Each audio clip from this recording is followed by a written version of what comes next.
네, 프레스룸 라이브 시청하시면서 유튜브에서 활발하게 의견 나누시면 더 흥미가 배가 될 것 같습니다. 자, 정치권 이슈 저희 뉴스 핵심 강의자 여러분들과 함께합니다. 어서 오십시오. 안녕하십니까. 자, 총선을 80일 앞둔 어제 저녁이죠. 여권을 뒤흔든 당정 갈등 얘기부터 해보도록 하겠습니다. 정확히는 대통령실의 국민의힘 한동훈 비대위원장 사퇴 요구에 대한 거부인데 오늘까지 파장이 이어지고 있습니다. 자, 오늘 왜 이런 일이 벌어졌는지 하나씩 짚어보도록 하겠습니다.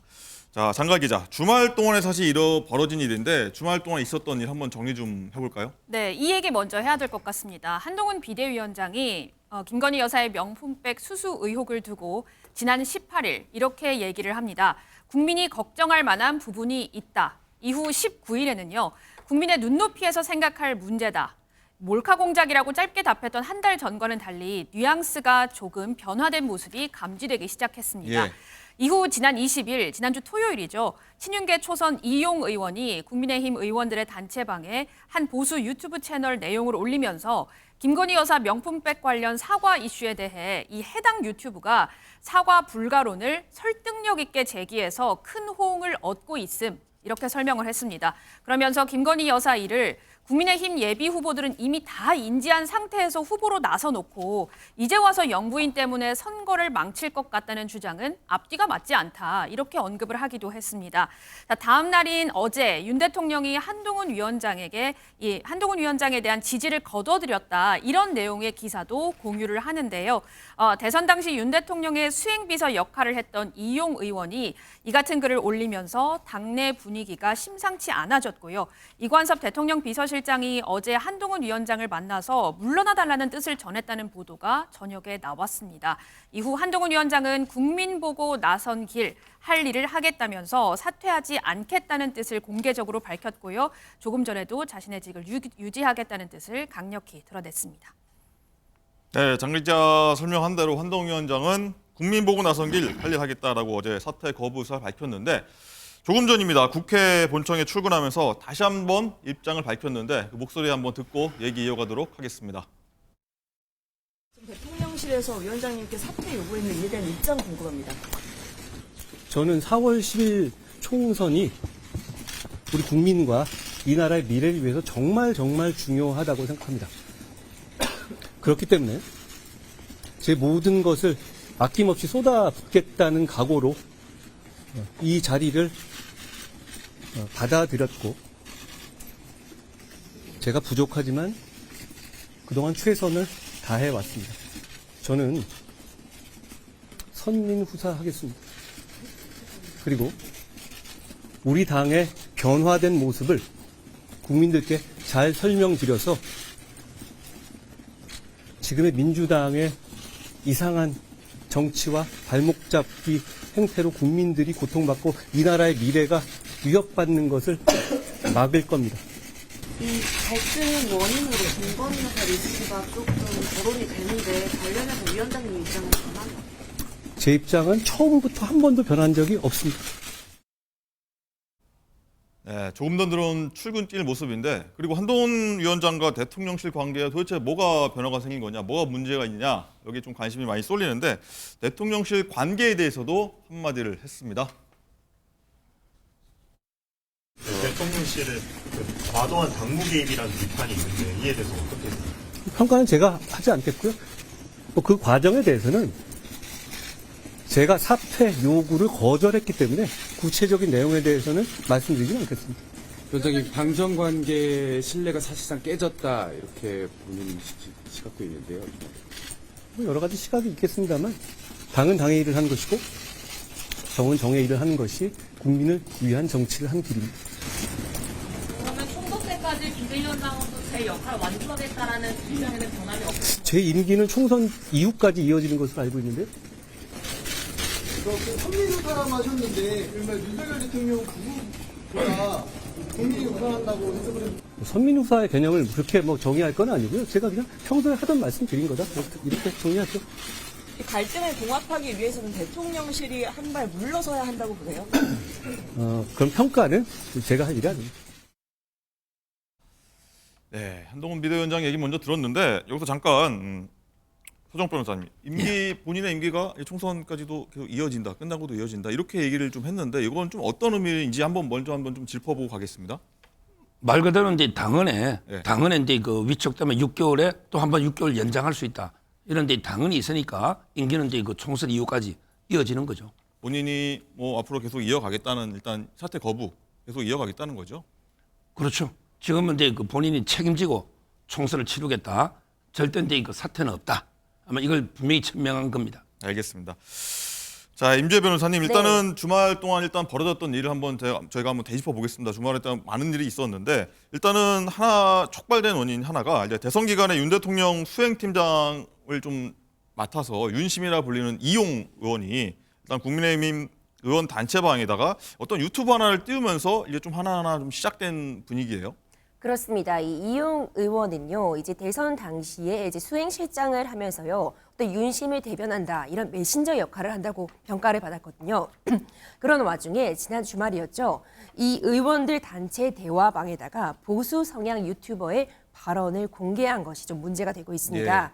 사과를 하든 안 하든 지지율은 올라가지 않으며 사과하는 순간 민주당은 들깨들처럼 물어뜯을 것이다. 사과를 하면 선거를 망치는 길이다. 이런 흑색 선전에 속으면 안 된다는 등의 내용을 담고 있었는데 이 유튜버의 발언에 대해서 올리면서 큰 호응을 얻고 있다고 밝혔거든요. 네. 이런 상황에서 이것이 윤심을 대변하는 것이 아니냐 이런 이야기가 나오면서 이런 기사들이 쏟아져 나오고 있습니다. 예, 하나씩 보겠습니다. 서정욱 변호사님 일단은 여기에 대해서 이 이용 의원이 그 링크를 올린 그 기사에 대해서 하태경 의원만 일단 윤 대통령과 한의원 사이에 이간질하는 거는 해당 행위다 이렇게 글을 올리고 나머지 의원들은 사실 거의 다 침묵을 했거든요. 이거는 어떻게 좀 해석을 해야 될까요? 아마 이제 그 이용 의원이 이제 그 이간질하는 게 아니라고 저는 봅니다. 이용 의원은 이제 그 현재 대통령실의 기류를 정확하게 네. 반영해서 이제 올린 거고요. 나머지 의원들은 이제 그 워낙 이게 이제 그 중요한 문제다 보니까 좀 지켜보자 사태 추이를 어느 한편을 이렇게 일방적으로 들을 수는 없는 이런 상황입니다. 뭐 한동훈 위원장도 이제 그 국민의힘의 소중한 자산이고 윤 대통령은 이제 말할 것도 없잖아요. 그래서 이제 그 침묵을 했는데 저는 오히려 이제 그 하태경 의원이요 예. 이간질을 하고 있다고 저는 이래 봅니다. 그럼 왜 그러냐? 하태경 의원이 계속 김건희 여사를 공격하고 있어요. 사과해야 된다. 국민에게 이렇게 계속 주장하고 있습니다. 김경률 회계사뿐만 아니라 하태경 의원도 이게 바로 이게 이간질입니다. 사과하면 논란이 종결되는 게 아니고 논란의 시작입니다. 사과하면 그것은 모든 김건희 여사 논란은 끝날까요? 안 그렇습니다. 옛날에 우리 박근혜 대통령 사과할 때마다 지지율이 뚝뚝뚝 떨어지면서 근데 탄핵 구속까지 갔지 않습니까? 박근혜 대통령 해고록에 사과했던 거 이걸 지금 가져 후회한다 이렇게 쓰고 있지 않습니까? 네. 저는 이거는 이제 우리 그 좌파 목사 공작에 놀아나는 겁니다. 분열돼서 정면으로 이렇게 돌파를 해야지 정치 공작을 비판하면서 일치된 목소리로 너무 자기 정치를 하다 보니까 계속 김건희 여사를 공개하면서 사과해라. 이게 바로 이간질입니다. 저는 하태경 의원이 이간질하고 있다 봐요. 알겠습니다. 김건희 여사 얘기는 사실 좀 뒤에 계속 또 한번 얘기해 보도록 하겠고요. 자, 어쨌든 이렇게 해서 어제 이관섭 대통령 비서실장하고 한동훈 비대위원장 그리고 윤재욱 국민의힘 원내대표가 만나서 한 위원장에게 위원직 사퇴를 일단은 제안을 했는데 한 위원장이 일단은 거부 의사를 밝힌 건데 일단 지난 금요일까지 일단 이관섭 비서실장이 나서서 좀 설득, 뭐 조율 과정을 거쳤다고 해요. 근데 뭐 이 부분은 이제 약간은 보도가 약간은 이제 엇갈리는 부분이 있습니다. 예. 실제 이제 그 대통령실에서 뭐 사퇴를 해라 마라 이렇게 당무의 개발 법적 근거도 없고 따라서 이제 그 뭐 지지를 철회할 수는 있겠죠. 그거는 개인적인 대통령도 호불호가 있으니까 한동훈 위원장에 대한 이제 그 지지 철회는 언급될 수 있지만 구체적으로 사퇴하라 마라 이것까지 요구할 수 있는 근거는 전혀 없고요. 네. 이런 이제 당무개의 뭐 법에도 반하기 때문에 저는 이런 이제 구체적으로 이제 사퇴 요구까지는 안 하지 않았을까. 다만 이제 그 개인적으로 이제 지지 철회는 있지 않았을까 이렇게 보고 있습니다. 지지 철회 같은 경우에는 약간 좀 서운한 감정, 섭섭한 감정을 또 드러냈다고 좀 봐야겠는 거죠. 그렇죠. 이제 두 가지로 봐야죠. 네. 인간적으로 보면 이제 정말 어떻게 오늘의 한동훈이 있었습니까? 당시에 그 특검에도 차출했고 그리고 이제 중앙지검장 할 때도 검사 차장. 시절이요? 예. 그다음에 그 검찰총장 할 때는 반부패 부장. 그리고 이제 초대 법무부 장관까지 얼마나 개인적으로 인연이 있습니까? 그런데 그걸 김건희 여사에 대해서 상당히 공격적으로 나오기 때문에 아마 이제 배신감이 들었을 거다. 이게 하나 있는 거고요. 예. 그다음에 전략적으로 보더라도요. 아마 대통령실에 볼 때는 과연 이게 김 여사 사과 요구라든지 이게 맞는지 이런 데 그 전략적인 판단에도 서로 이제 동의하지 못하는 이런 부분이 있었기 때문에 지지 철회가 놓은 게 아닌가 두 가지 요리를 봅니다. 예. 어쨌든 어제 그 3자가 만난 상황에서 한동훈 위원장은 일단 사퇴 의사 없다는 걸 얘기했는데 내 할 일 하겠다. 국민만 보고 가겠다. 이런 얘기를 했는데 어떻게 좀 받아들였을까요? 본인 입장에서는 조금 뭐 당혹 이럴 수도 있는데. 아마 이제 그 한동훈 위원장 입장에서도 자기 그 모든 걸 바쳐서 수락했지 않습니까? 예. 원래부터 이게 독이 든 성배였다. 어제 사실 취임 딱 한 달째였습니다. 예, 그러니까요. 아마 이제 그리고 이제 총선 후에도 본인 인생이 꼬일 것 같다. 이런 데 말씀도 했고요. 본인도 이게 운명으로 생각하고 독이 든 성배를 마셔서 모든 걸 걸고 수락을 했는데 지금은 이제 그 갑자기 지휘철에 이게 논대에서 쉽게 사퇴할 수 있는 이런 상황도 아니고 또 이제 그 본인의 어떤 사명감이나 소명감도 있을 거고 그리고 이제 그 본인의 또 개인적인 이제 정치적인 꿈도 있을 수 있잖아요. 그래서 이제 그 저는 아마 계속 이게 평선으로 사퇴하지 않고 가지 않을까 이렇게 예상이 돼요. 예. 박지원 부원장님 일단 어제 저녁에 한동훈 위원장이 좀 입장을 밝힌 바 있고 윤 대통령의 한 위원장 지지 철회 보도가 나오자 대통령실은 대통령실이 관여할 일이 아니다라고 선을 그었거든요. 이건 좀 어떻게 보셨습니까? 이 내용은? 참 손바닥으로 하늘을 가린다라는 속담이 있죠. 그럼 이제까지 관여 안 하면은 관심 표현이고 뭐 썸 탔습니까? 우리가 생각해 보면요. 권성동 전 원내대표에 대한 처리 따봉부터 그다음에 이준석 대표의 사퇴 그리고 김기현 대표의 사퇴 이런 과정들 그리고 또 한동훈 비대위원장 임명까지 모든 것이 대통령실의 의중이었다는 것이 전 국민이 다 알고 있습니다. 이런 상황에서 대통령실이 관여한 적이 없다 이렇게 이야기하는 것은 아무도 믿을 수 없다 이런 생각이 들고요. 헌법 8조 2항에 정당은 민주적으로 운영되어야 된다라는 규정이 있습니다. 이게 과연 민주적으로 운영되는 겁니까? 왕정시대에 왕에 의해서 낙점되어서 운영되듯이 한 것 아닙니까? 그런 부분에 있어서는 저는 대통령실은 더 이상은 국민의힘의 당무에 개입하는 것이 옳지 않다라는 것을 분명히 밝혀야 된다는 생각이 들고요. 박근혜 대통령의 탄핵 사유 중에 공천 개입도 포함되어 있습니다. 잊지 마시기를 바랍니다. 네. 근데 이런 좀 일련의 상황을 보면요, 서정욱 변호사님.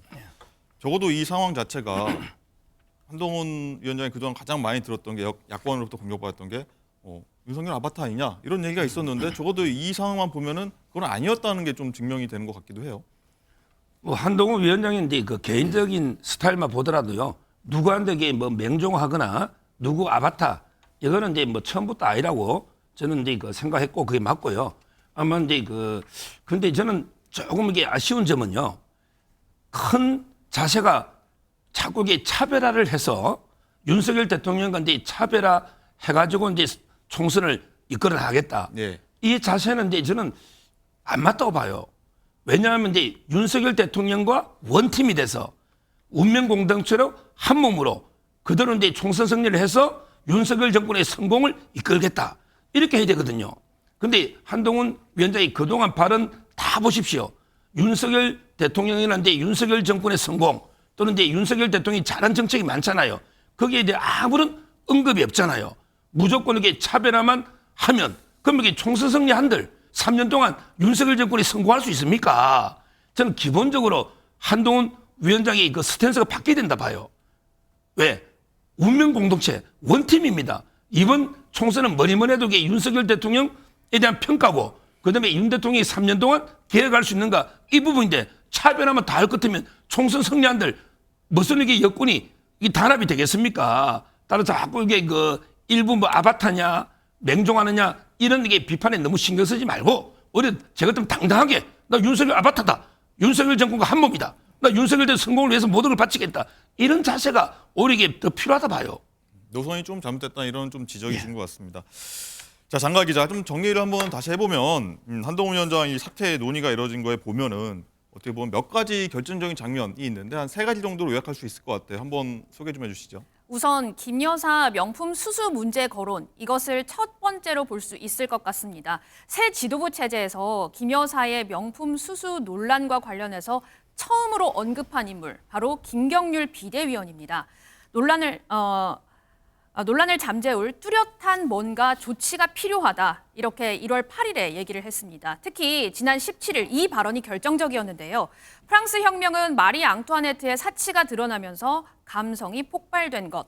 또 지난 18일 의원총회에서는 윤재욱 원내대표를 겨냥해서 김건희 여사 명품백 수수 의혹에는 수도권과 TK 출마자의 인식 차이가 있다, 이렇게까지 언급을 했습니다. 이후 당 내에서도 이 수도권 출마자를 중심으로 해서 김건희 여사의 사과가 필요해 보인다, 이런 목소리가 점점 커지기 시작했습니다. 그리고 두 번째는 결정적인 장면, 바로 한동훈 위원장이 마포을에 가서 김경률 비대위원장의 손을 들어준 그 장면입니다.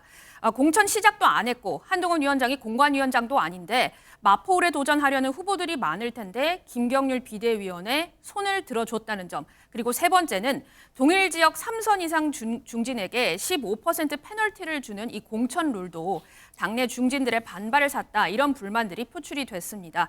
이 사퇴 논의에 불이 붙었던 장면들 한번 모아봤습니다.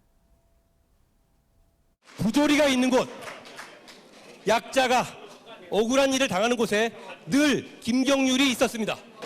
그 김경률이 이 마포에서 그 정청래와 붙겠다고 나선 겁니다. 국민의힘의 김경률과 더불어민주당의 정청래, 누가 진짜입니까? 그 전후 과정에서 분명히 아쉬운 점이 있고 국민들께서 걱정하실 만한 부분이 있었다고 저도 생각합니다. 표면적인 문제는 이제 공천 문제, 그리고 조금 더 이제 나아가다 보면은 김 여사 리스크, 이 문제를 다들 지적하는 포인트인 것 같은데, 대통령 비서실장도 어제 김건희 여사 리스크 관련 언급을 하면서요. 아니, 김 여사가 피해자인데 왜 피해자가 사과해야 되냐, 이런 뜻을 전달하면서 이제 사퇴 좀 요구를 했다, 이렇게 지금 전해지고 있는데, 서정욱 변호사님, 일단은 친윤 의원들도요, 보면 일제히 한동훈 비대위원장의 김건희 여사 반론, 관련 발언을 문제 삼고 일제히 좀 비난하고 있거든요.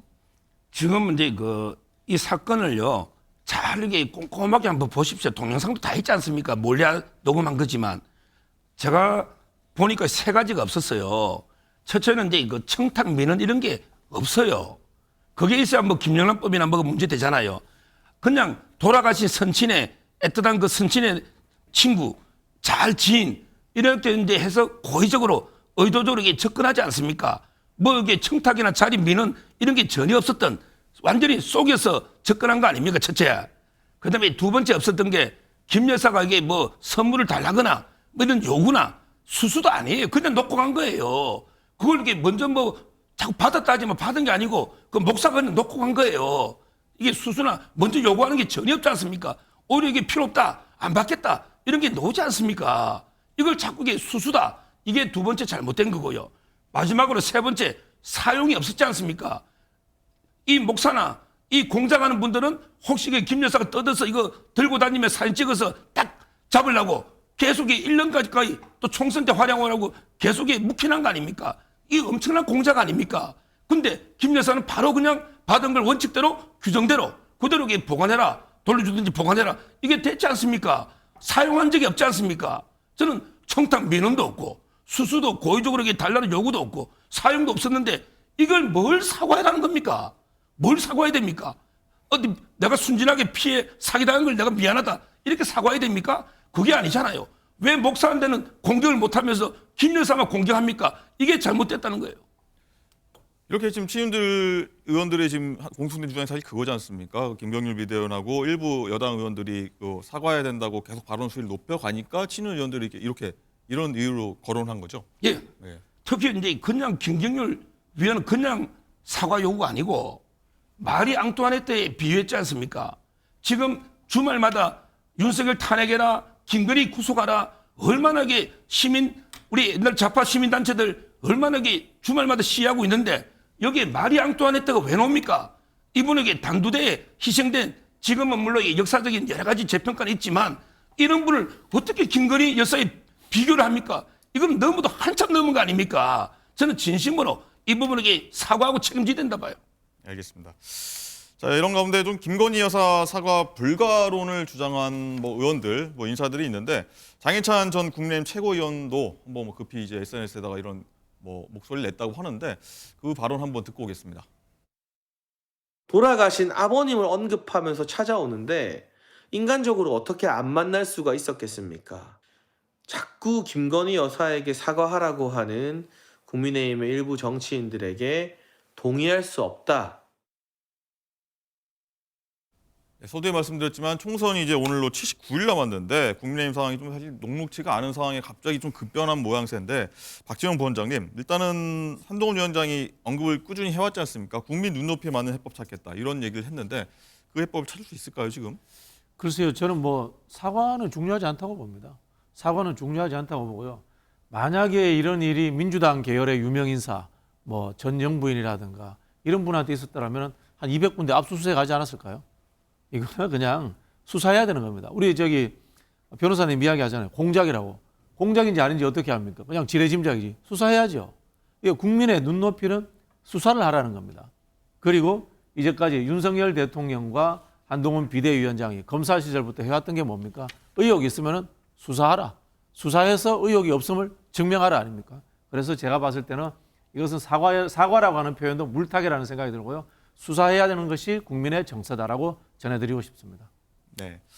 자, 이런 가운데서 오늘 윤 대통령이 민생 토론에 참석하려고 했었는데 어떤 이유로 좀 불참하게 됐는데 장가 기자 어떤 이유였죠? 네, 오늘 10시에 사실 대통령의 5번째 민생 토론회가 있었습니다. 그런데 대통령실에서 갑자기 윤 대통령이 감기 기운이 심해서 이번 토론회에 참석하기 어려울 것 같다. 사람들에게 민폐가 될 것 같아서 참석이 어려울 것 같다. 이렇게 통보를 해왔습니다.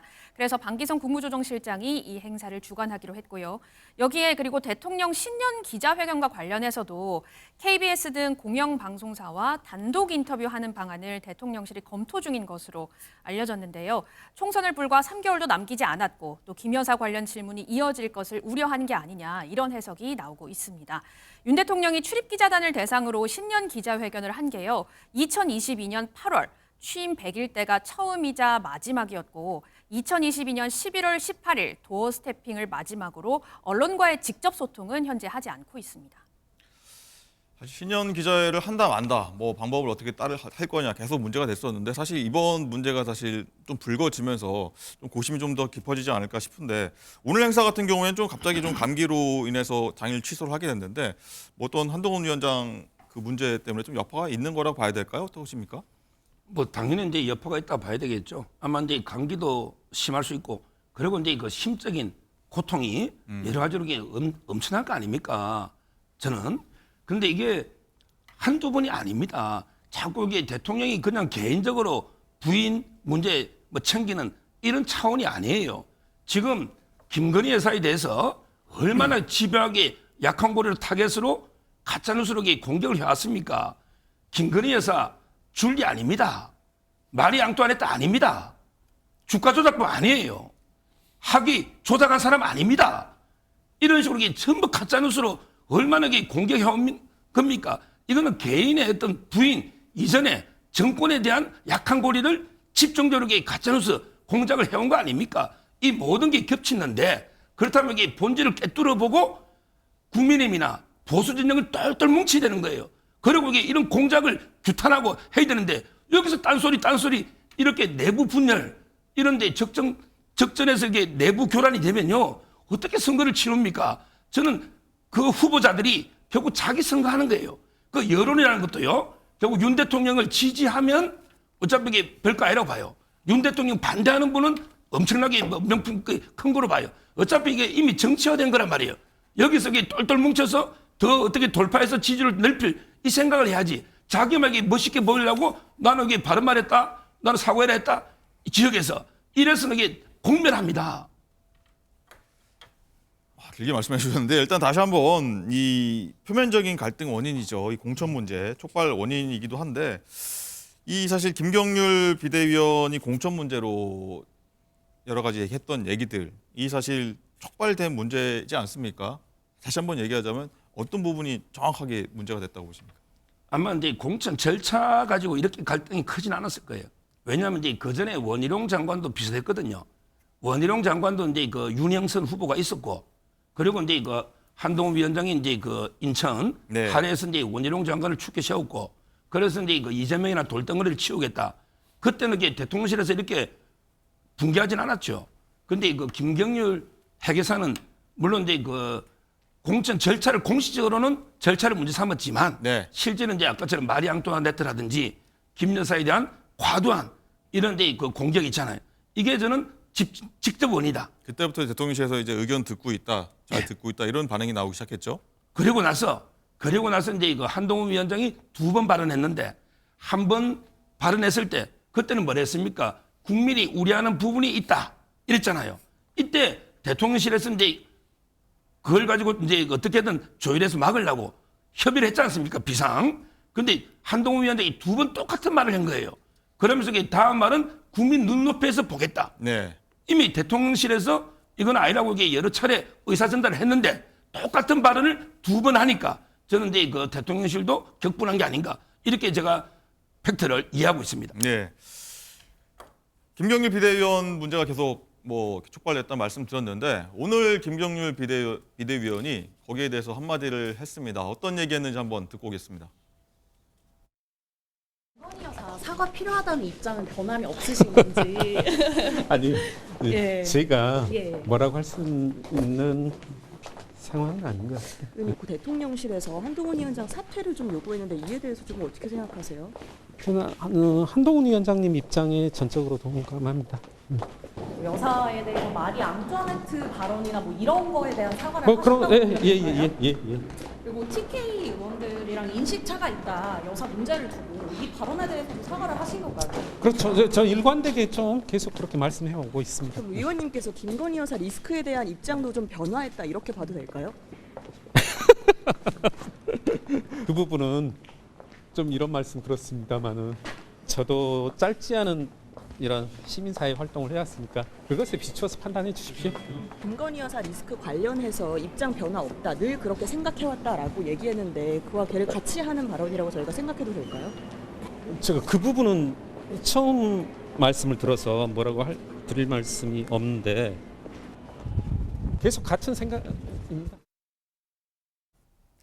김경률 비대위원을 보면 계속 처음부터 끝까지 좀 난처하다 이런 입장 그리고 그런 표정을 읽을 수가 있는데 박지원 부원장님, 이 지금 김경률 비대위원 얘기 쭉 어떻게 들으셨습니까? 이제 김경률 비대위원 같은 경우에는 절차적 문제를 이야기하니까 경선을 하겠다고 이미 하겠습니다. 네. 해결된 겁니다. 마포 당협위원장하고는.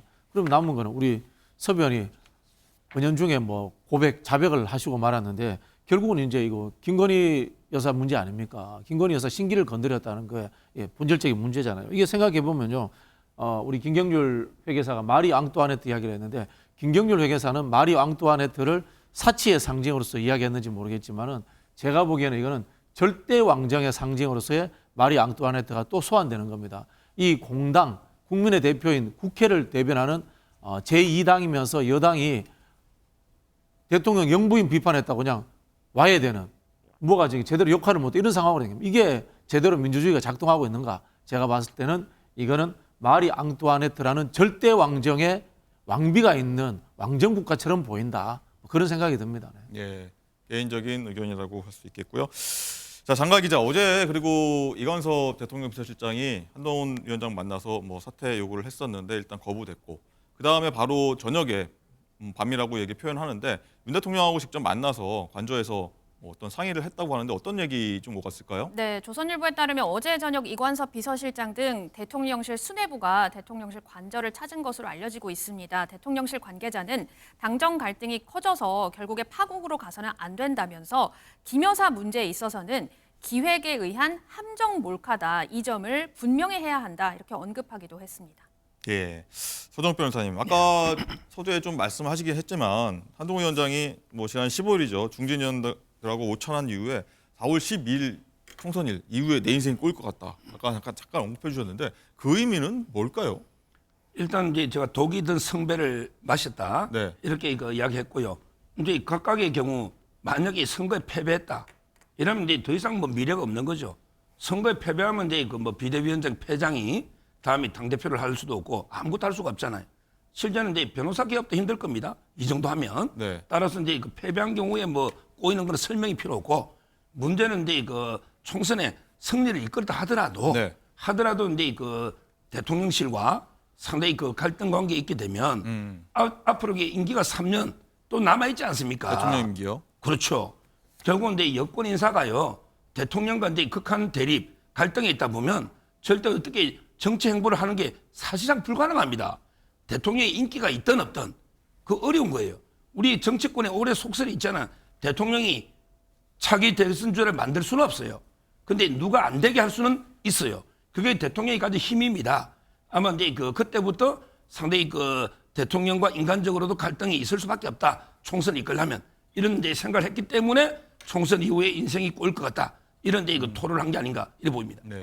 아까 그리고 원팀 얘기 총선 치려면 당 정이 원팀 돼서야 된다 이런 말씀하셨는데 일단 한동훈 위원장이 지금까지 행보를 보면은 사실 윤 대통령에 대한 언급도 공식 행사에서 거의 없었고 한남도 관저에도 좀 방문 안 하고 의도적으로 이제 윤 대통령하고는 거리두기 하는 모습이 보였거든요. 의도적으로 계속 했다고 봐야 되는 거겠죠. 그렇죠. 근데 이게 잘못된 게요. 방향 설정을 잘못했다 의견 보세요. 주셨고요. 지금 대통령 지지율이 30% 되고 예를 들어 이제 부정이 60이다. 그러니까 이제 30%대밖에 안 되니 대통령하고 차별해서 나가면 한 10몇 프로 더 가져오면 이기지 않겠는가. 이게 아주 순진한 잘못된 생각입니다. 그런 생각을 갖고 있었다고 있죠. 추측하시는 거군요. 그렇죠. 그러니까 이게 대통령을 언급도 안 하고 원팀 언급도 안 하고 정책도 잘한 것도 이게 홍보 안 하잖아요. 그럼 어떻게 해야 되느냐. 30%의 대통령 지지율을 똘똘 뭉쳐서 좀 더 이게 잘하고 좋은 정책을 내서 이걸 가지고 10% 늘려서 선거 이기게 된다. 이렇게 나가야 되는 거예요. 근데 대통령하고 차별하면 그 30%까지도 뿔뿔이 흩어지고 분열됩니다. 그러면 진짜 이게 선거가 망칠 수 있는 거예요. 지금 윤석열 대통령 지지율 정도면요. 지금 정당 지지율이 민주당한테 밀리는 게 아니에요. 그리고 이재명 대표 지지율도 개인 지지율 20%대로 비슷합니다. 한동훈 위원장하고 차이가 없어요. 그렇다면 저는 이 30%대 윤석열 지지율은 소중한 자산입니다. 이걸 기초로 해서 똘똘 뭉쳐서 10%를 더 불리보자. 그러면 윤 대통령도 어떻게 변해야 되고 어떻게 정책을 내야 되고 이렇게 전략을 짜야 되는데 무조건 윤 대통령하고 차별해야 된다. 나 대통령실 아바타 아니다. 이러면서 언급도 안 하고 자꾸 이래 하면요. 결국에 분열로 그마저 무너지는 거죠. 그래서 제가 근본적으로 이제 한동훈 위원장 국민의힘의 선거 전략을 다시 짜야 된다. 이렇게 보는 거예요.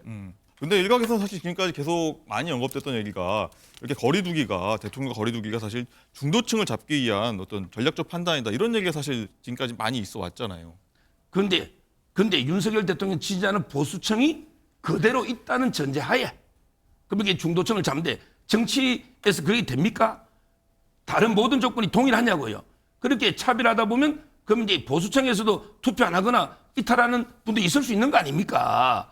따라서 무조건 이게 중도층 몇 프로 더 잡기 위해서 차별해야 된다. 거리두기 해야 된다. 이게 잘못됐다는 거예요. 네. 자, 이 한동훈 위원장은 비대위원장 임명 직전에 윤 대통령에게 맹종하지 않겠다. 이런 의지를 사실 드러낸 바 있는데 그 얘기도 한번 듣고 오겠습니다. 저는 지금까지 공직생활 하면서 공공선을 추구한다는 한 가지 기준을 생각하면서 살아왔고요. 그 과정에서 누구를 맹종한 적 없고 앞으로도 그럴 겁니다. 박지원 부원장님, 일단은 한 위원장이 자진 사퇴가 없을 경우 없자는 지금 기조가 나오고 있는데 친윤 의원들 중심으로 사퇴 요구하겠다는 목소리가 나오고 있거든요. 이거 어떻게 보십니까? 저는 두 가지 경우라고 보는데요. 첫 번째는 이제 이준석 대표가 예측한 상황. 혹시나 이 상황이 짜고 치는 게 아닌가. 짜고 친다? 예, 짜고 치는 게 아니냐. 예, 일부러 갈등을 만들어서 김건희 리스크를 해소하려고 하는 짜고 치는 게 아니냐. 이런 시각도 있습니다. 예. 그러면은 대통령실에서 김건희 여사가 사과한다. 요 정도 나오고 끝나겠죠. 그런 부분이 있을 거고. 두 번째로 이게 만약에 짜고 치는 게 아니다. 근데 이렇게 리스크를 감당하면서까지 짜고 쳐야 할 이유가 있나요? 그렇게까지? 그렇죠. 저도 사실은 그렇게 동의하지 않습니다. 예. 근데 이준석 대표가 그런 이야기를 했으니까 저도 한번 거기에 대해서 언급을 한 건데요. 예. 저는 결국은 한동훈 위원장이 그만둘 것 같아요. 그만둘 것 같은데 그 중간에 한번 김경률 씨가 알아서 비대위원회에서 자진 사퇴하는 이런 형태의 절충안이 한번 나올 것 같고요. 예. 그럼에도 불구하고 결국은 당내에서 수도권 의원들이라든가 또는 비영남 의원들 중에 이 영남에 들어가고 싶어하는 분들, 정치 지망생들이라든가 그런 사람들의 의도 때문에 이거는 좀 계속 커지기 때문에 한동훈 비대위원장이 끝까지 가기 어렵지 않을까 그런 생각이 듭니다. 그렇게 되면 국민의힘 총선 전략이 완전히 어그러지면서 뭐 사실 앞날을 예측 전혀 못하는 상황이 될 수밖에 없지 않습니까? 만약 그렇게 된다면요? 그렇죠. 그러면 이제 완전히 진짜 이게 그 선거가 예. 완전히 폭망할 수도 있는 분열이 되면요. 그런데 그 위기 상황인데 저는 적절하게 이제 그 수습책이 나올 수도 있다 봐요. 어떻게 나올까요? 왜냐하면 이제 그 한동훈 위원장은요 이준석 대표하고는 틀립니다. 이준석 대표하고는 이게 도저히 정치를 같이 할 수가 없어요. 윤 대통령 성격 스타일상. 예. 그런데 그 한동훈 위원장은요 제가 이제 조금 변호한다면 그 일말의 그 국민 여론을 조금 이렇게 반영한 면이 있습니다. 국민 여론 중에 뭐 어쩌나 옳다 그러다 떠나서 아까 제가 사과할 필요 없다 했지만 그런데 이 국민 여론 중에는 어떻게든 이렇게 좀 진솔하게 사과해서 돌파하는 거 아니냐, 떨고 가야 되는 거 아니냐 이런 데 여론이 있는 건 사실이에요.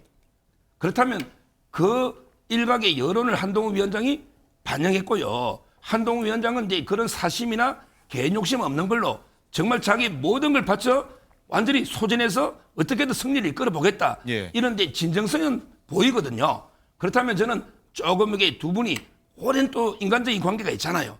이 사태를 슬기롭게 극복해서 오히려 전화위복으로 네. 비 온 뒤에 더 땅이 굳듯이 이렇게 극적인 저는 화해 봉합이 가능할 수도 있겠다. 이런 데 생각이 들어요. 네. 그러기 위해서는 이제 그 윤 대통령도 조금 양보해서 한동훈 위원장 어떻게든 이렇게 한동훈 위원장 체제로 가야 됩니다. 대안이 없어요. 한동훈 위원장이 사퇴하는 순간에 총선이 폭망하면 윤석열 정권도 아주 어렵습니다. 네. 저는 어떻게든 이렇게 그 껴안고 가야 되고요. 한동훈 위원장도 좀 이렇게 성의 있는 조치를 어떤 김경률 비대위원에 대한 조치라든지 네. 앞으로 이게 좀 방향의 변화라든지 이렇게 보이면 저는 어떻게든 봉합해야 됩니다. 여기서 이게 완전히 파국하면 양쪽이 다 이게 공멸할 수가 있는 거예요. 그렇군요. 예.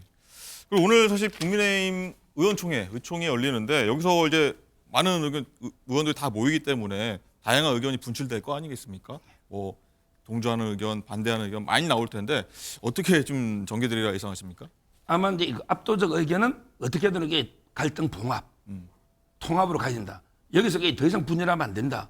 그러기 위해서는 이제 그 한동훈 위원장도 좀 성의 있는 아까 김경률 뭐 비대위원 조치라든지 네. 이런 문제를 좀 건의할 거고요. 그다음에 대통령실도 어느 정도는 이제 그 한동훈 위원장의 자율성 좀 이게 재량을 인정해 주는 쪽으로 약간 이게 당무 개입을 좀 줄이는 쪽으로 이렇게 아마 절충한 통합 어떻게든 합치된다. 이런 언론이 압도적으로 나올 겁니다. 그렇군요. 결국 저는 대통령실 문제라고 생각하는데요. 예. 한동훈 비대위원장은 김경률 비대위원이 사퇴를 한다거나 뭐 경고를 준다거나 어떤 조치가 가능하다고 봅니다. 다만 대통령실에서 김건희 여사 관련해서 뭐 사과 또는 뭐 제가 말씀드린 것처럼 뭐 수사에 응하겠다라든가 그런 메시지가 나오는데 저는 그럴 가능성이 없다고 봅니다. 네. 자, 야당에서도 사실 이 사건을 좀 뭐 사태를 좀 잘 지켜보고 유심히 지켜보고 있는데 장가희 기자, 이재명 대표가 여기에 대해서 또 한마디를 했어요. 그렇습니다. 여권 내 충돌에 대해서 정말 정부 여당의 미안한 말이지만 한심하다 이렇게 언급을 했습니다. 오늘 최고위원회에서 한 발언이거든요. 들어보시겠습니다.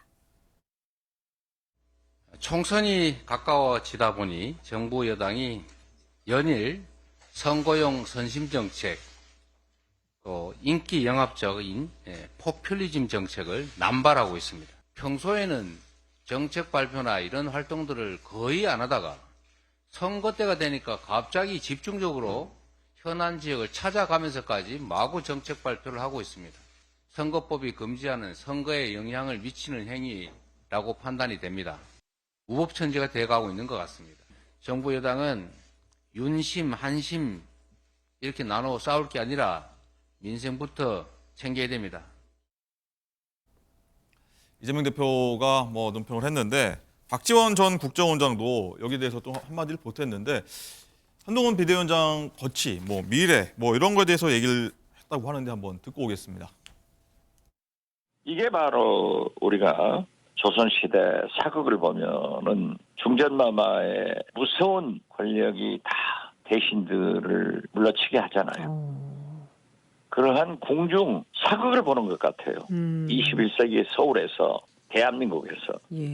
그렇기 때문에 저는 어떠한 경우에도 지금 현재 윤석열 대통령이 물러서지는 않을 겁니다. 그리고 백, 양주, 화장품, 책 이런 모든 것을 그냥 넘어갈 수 없어요. 그러면 우리 국민들도 잘못 범죄를 저지르고 잘못했습니다. 사과하면 됩니까? 그리고 지금 일부에서 얘기하는 몰카가 범죄이기 때문에 아니다. 그 몰카를 가지고 들어가게 한 게 대통령실이고 경호실이에요. 이걸 해보세요. 진보당 국회의원. 야권에서도 굉장히 좀 공세를 펴고 있는데 특히 이재명 대표 같은 경우는 최근에 좀 수세적이고 좀 방어적인 모습을 보였는데 이 건에 대해서는 굉장히 좀 목소리를 내고 있네요, 변호사님. 근데 그 이재명 대표도 그렇게 한가한 상황은 아닐 거예요. 지금 이제 민주당도 친명, 그다음에 그 비명, 완전히 뭐 내전 상태에 준할 정도로 공천 전쟁이 벌어지고 있지 않습니까? 그리고 이제 원내 기득권 세력과 또 이게 원외 도전하는 그것도 이게 전쟁이 벌어지고 있고요. 네. 지금 이제 그리고 탈당도 지금은 이제 세 분 의원이 했지만 앞으로 이게 도미노처럼 탈당도 이어질 텐데 아마 이게 남해당의 이런 훈수들 이런 한가한 상황은 아니지 않나 이런 데 그 생각은 들고요. 그리고 이제 박지원 전 국정원장은요 계속 전에도 뭐 사저에 쫓아낸다 장희빈처럼 이런 자꾸 옛날 사극 가지고 비유를 하는데 이분이야말로 이게 진짜 음모론적으로 모든 걸 바라보는 이게 아닌가. 지금 우리 한동훈 위원장도 이제 옛날에 사극 찍지 말자 이런 말 했지 않습니까? 자꾸 이게 적을 좀 이게 분열시키려는 이런 음모론적 시각으로 이런 게 발언을 계속 하고 있는데 저는 박지원 원장도요 이렇게 자꾸 이게 음모 시각에서 남의 당을 공격하면 안 된다. 이렇게 저는 이분도 이게 지금 출마하려고 하고 있거든요. 네. 근데 올드보이 중에 올드보이 아닙니까? 이미 흘러간 물 아닙니까? 저는 본인의 공천을 위해서 계속 이런 발언을 한다 이래 봅니다. 알겠습니다.